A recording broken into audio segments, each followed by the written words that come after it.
International, again, they might feel very comfortable knowing na yung playstyle ng Impunity KH. Lalo sa pinakita nila kanina against series nila ng Bigatron Alpha, this might be a good match for them. Feel good match, kumbaga. Let's see. Game number 1 here into the draft. Blacklist ang mauna sasagot ang Impunity. Let's see.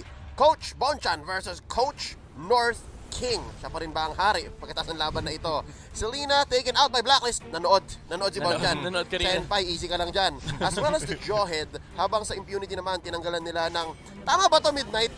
Aldous agad. Yes. Tsaka Eve. Aldous agad? Yes, ang gumagawa nito is EVOS SG, yung nagbaban ng Aldous first phase, and you have to give respects to Impunity KH. Ayaw nilang makalaro yung Aldous ng Blacklist International, a hero that usually pops out on the second phase, pero again, respeto. Kailangan mong bigyan ng respeto si Blacklist International. This team is the scariest team when it comes to playing the Aldous. Yeah, but nakikita natin yan, perfect record ng MPL PH Season 7 under the banner of Blacklist International, ang Aldous pick. So nakita natin nila eh. Kumbaga, yung first game ng Blacklist International, hindi na nila ito tinatago. Just like what happened nung compared sa nangyari nung Game 7 natin ng MPL Philippines Season 7. Pero ito, parang binibigyan na rin ng pagkakataon o binibigyan na rin nila ng idea yung ibang teams na okay, hindi na sa amin to secret. So, you're also providing information sa kalaban na, sige, i-ban nyo tong Aldous kasi pag di nyo binan, there's a big possibility na kunin namin to. And also giving space sa mga hero pools pa ni Wise moving forward. Impunity KH, they need to think about heroes like Barats at this point.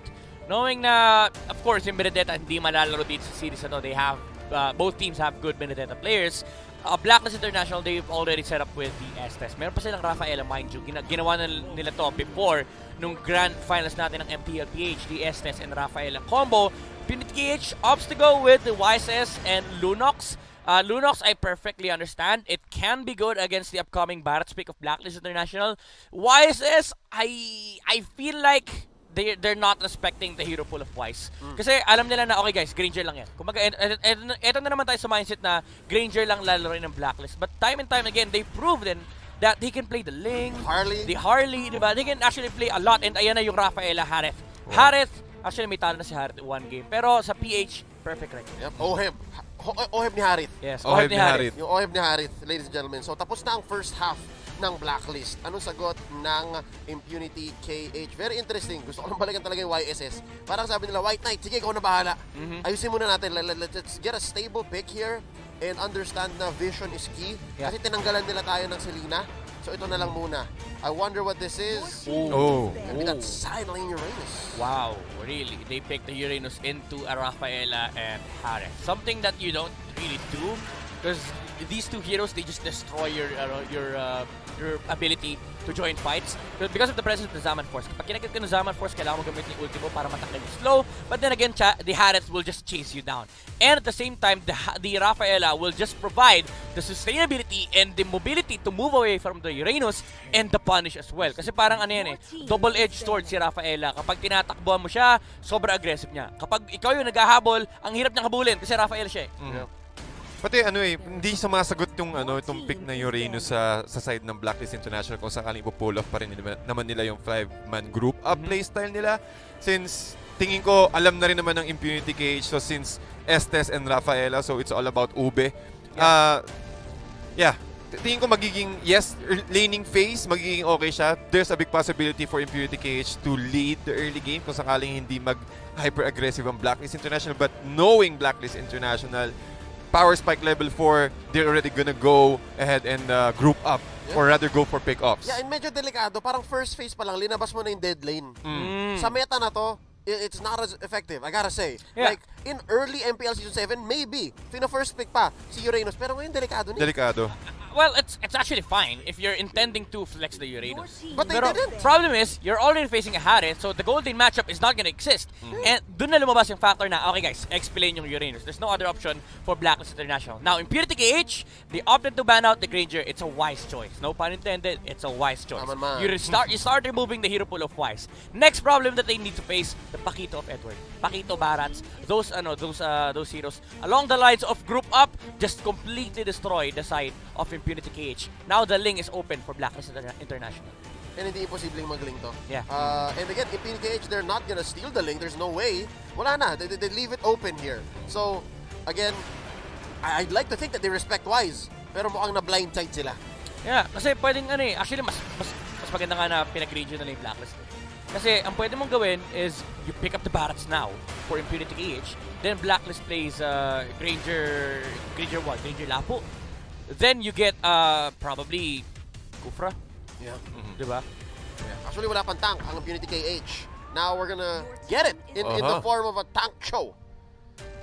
Okay. So talagang nilabas na agad ng Impunity KH yung mga side laners nila and also a possible tank. Pero ang Blacklist International sobrang flexible pa rin. At ito na nga, nilabas na nga nila Oh, wow! ang Ito yung nakalimutan Pakito nila. plus the Bruno ni Wise. Norb in Norb. the house. Goal! Goal! Isipin mo, tol hindi makakatakas yung mga kalaban dito. Again, with the movement speed plus the domain of the Moon God ni Estes. So, ang lakas ng pick of capability ng Blacklist International. Especially, this is a core Bruno. So, we are expecting a lot of volley shots na talagang pumuputok. So, maganda rin yung counter na yun up against Uranus. Ang Uranus kasi maganda siya, yung healing niya, it's the, healing per second Pero up against a burst hero, and also adding na merong magic damage yung Blacklist International on the hands of Oheb, it will be a big risk. So kailangan bumabad muna ni Uranus dito sa side ng Impunity KH before going on fights. Very all-in ang solution dito. Interesting, no? Na parang Impunity KH sana yung nagdi-dictate kasi nga meron silang first 2 picks. Pero dahil dito sa naging last pick ng Blacklist, parang sila naman mag-iisip, okay, so paano natin sasagutin yung Bruno? Yeah. Now what? What now? Ang posibleng pwedeng isagot dito ng Impunity Cage kung bakit din Carmilla yung ginamit nila kasi yung shared damage na pwedeng ibigay, they can provide a lot of magical damage again with the chaos assaults. So tingin ko yun yung magiging sagot nila para mahuli. Pero kung titimplahin ko yung magiging scenario, madaling makakaalis Maraming sustainability yung Blacklist International. Again, you're up against the Estes and Rafaela which provides a lot of sustainability for the main core hero. So I'll go in favor of Blacklist International here, especially early. Wala ka bias. Wala bias, guys. Draft lang. If you switch this up, I will still favor the lineup that has the Bruno. Yeah, as simple as just look at the level 4 of look at the level 4s of Impunity H. How do you defend against Harith and a Bruno alongside an Estes Rafaela against the Uranus? Kasi probably ang gagawin ng Blacklist dito is pagdating ni Wise ng level 4 or level 5, they go to the lane of Uranus, then they push down that lane. Or they go to the lane of Oheb para hindi umalis si Oheb ng kanyang lane. By the way, this is a gold lane show. Ang daling bugbugin yan, ang daling i-dive niyan sa tower, especially if you have a Rafaela and an Estes. And yeah, because of this switch up, because of that last pick, Carmilla, mas lalong humirap yata yung buhay ng Impunity KH. It would have been more sound for me personally if you're gonna try to pick off the Bruno with a Cho all in. I don't doubt na kaya naman yata yon ni TY. But right now, nako, medyo pedal to the metal ang galawan ng Blacklist International. Game number 1, pasok na tayo. A relatively quiet first minute. Yeah, I like what Essen did yung level 1 niya. Instead of investing onto the minion wave, kasi kaya naman ni Bruno tsaka ni Estes yan. Hindi naman sila nagmamadali clear yung lane. He just went straight towards the orange buff. Ginuro niya lang si White Knight. Oh! Early knockout! I mean, that's Edward. Nasurpresa, tol. Happy New Year! Na Happy New Year. Napaputok, tol. Happy New Year, everybody! It's a classic matchup, Pakito versus Uranus. Naturally, The Uranus does nothing right now. What? Sorry? The Uranus does nothing right Yeah, now. if you have 2 good players, if you give them Pakito Uranus, the Pakito will just be on an advantage. But problem is nalugi sa XP si Boom. So talaga na maximize na Edward yung advantage niya at that point. And ito yung dito papasok yung tanong anong silbi ng Carmilla sa early game? Exactly. Parang napasama pa nga yata si Boom nung bumisita si TY. Yeah. I think Boom could have just stayed under turret, tapos yun, inantay niya lang. Siya yung legit TY. Yeah, TY na lang. Just get out of here. Sabi ni Edward TY. Yeah, let me deal with this, right? So, naghahanap sa baba si Boom ng room, and in mid, si Senpai di naman makasagot. Sobrang, wala, mana lang puhunan ng dalawan to Si Eson at si V. Yeah. Right now, wait lang. Si Edward, isa pa! TY, saan pupunta? Naghahanap na isa. Cyclone Eye, right through the wall. And there's an early turtle. White Knight, gonna go down. Nasipaan ng isa. There's a goal. YSS falls. Wow, nakita mo yung sandwich play doon ng Blacklist International. After taking the turtle, nakakuha naman sila sa magandang pick-off. Again, the slow capability. Oh! Oh! May Venus! Still alive! What? 1 HP and a dream! Sapat na para makapag-counter go ang Blacklist International. Humahabol sila dito. OP, Shunpo, way out. And, wow, biglang nagulat Medyo, Ganun lang kabilis. ano yun? Sabi ni Oh My Venus, wala silang damage like legit. Kulang guys, tara laban tayo. Kasi, well, I mean, he was almost bursted down. Well, that was a full combo from a Lunox and a Cho. And Wow. hindi enough para mapatay yung support na Estes. And it came down to the tip. As in, isang basic na lang si V. And then nabuhay pa. Pero ngayon si Wise, papasok. A few hits right here. Eson gets hit by the way of the Dragon. Napalayo pa nga sa masama. And a free kill goes over to Blacklist International. Another gold pick-off sa side ng Blacklist International. Ito talaga yung laning nila eh. Pagkatapos ng aggression sa middle lane, aakit agad sila sa lane ni Oheb para makontrol or at least masira agad yung mga energy shields ng turret. But look at this. Boom! Boom, 3 minutes. Magdo-double cut, triple cut. A little too dangerous. Yeah, especially against the Harith. Pero at least it forced out the recall from the Harith para hindi siya makapag-farm basta-basta sa kanyang lane. And this will attract more attention for the side of Impunity KH. So in turn, makakapag-push naman yung Impunity sa may top lane. Si Oheb naman this time around yung may ipit. And he's not in any shape to take this fight. Not just yet. Wait lang. Mon Delicado, Venus, right through the wall. Wave the Dragon Whoa. on. Purify, under the Zaman Force. They're gonna lose the turret, pero at least walang namatay. Yeah, safety. Nakikita rin kasi na yung risk ng sa side ng Impunity KH. Kapag nakapag-farm si Senpai, dun manggagaling yung main damage dealer ng Impunity KH when it comes to early to mid. So ang ginagawa ng Blacklist International ngayon is they're just really applying pressure through all the lanes ng Impunity KH para ma-take down nila agad. Magkaroon agad sila ng ma-occupy agad nila yung territory rather ng Impunity KH para mas slow down yung power spike ni White Knight. Ino-off nila yung timing ni Impunity Yappy. KH. They're basically forcing mid-game and late game to come in so much sooner. Wait lang, si Edward, makakaisang knockout pa ba? Hindi na. Pero tinan mo, si Venus nag-drop ng domain dito para mahirapan si White Knight. Still gonna get his purple, but only just so much. Up pa rin ng mga 1-5, 2k gold ang Blacklist. And bottom lane, wait lang, 2v1 dito sa mid. Oheb through the wall. Oheb through the wall at nakikita talaga natin, mahirap hulihin ng mga members ng Blacklist International. At kung sakali makahuli ka, siguraduhin mo na wala si Oh My Venus at wala si Eson kasi ang bilis lang din ng pag-regen ng HP. So, again, capitalizing on their strengths, Blacklist International, ubos ka agad yung Tier 1 turret just at the nick of time na tumama tayo sa 5-minute mark. Wala ng energy shields. So, mas mabilis na lang makakuha ng turrets dito. Si Wise, again, the volley shot, ang bilis tumunaw ng turrets niyan. Especially kapag lahat ng mga Tier 1 turrets, kapag hindi siya nakokontrol. So, Blacklist International, they're currently on the lead right now. Kundi lang sa points, but when it comes to territory and also when it comes to momentum. Yep.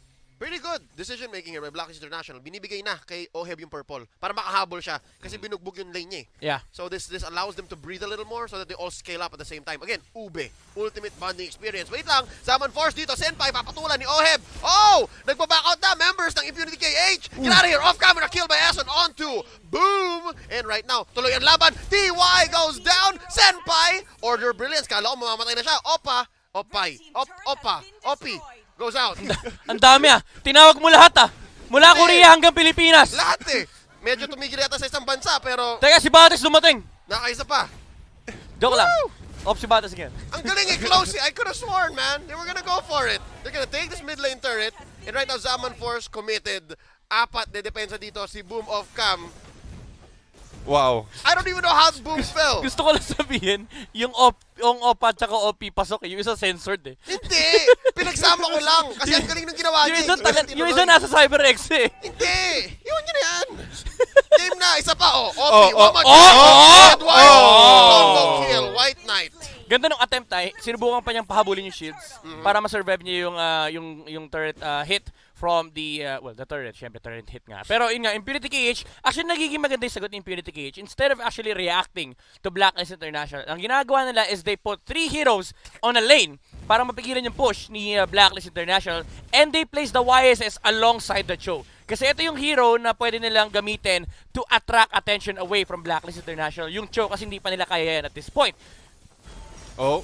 T-Wise, pupunta. Wise comes in with the dash. Senpai ang susunod. Senpai, yame pero may comeback. White Knight takes down Wise, a shutdown. And just like that, masaya na ang Impunity KH. I think tama itong ginagawa nila. Parang kung may mag-overextend, kunin nyo. Pero si OP, papabagsakin ni Oheb. And I think may bagong threat si Oheb na yata. Yeah. Ang dapat bantayan ng Impunity.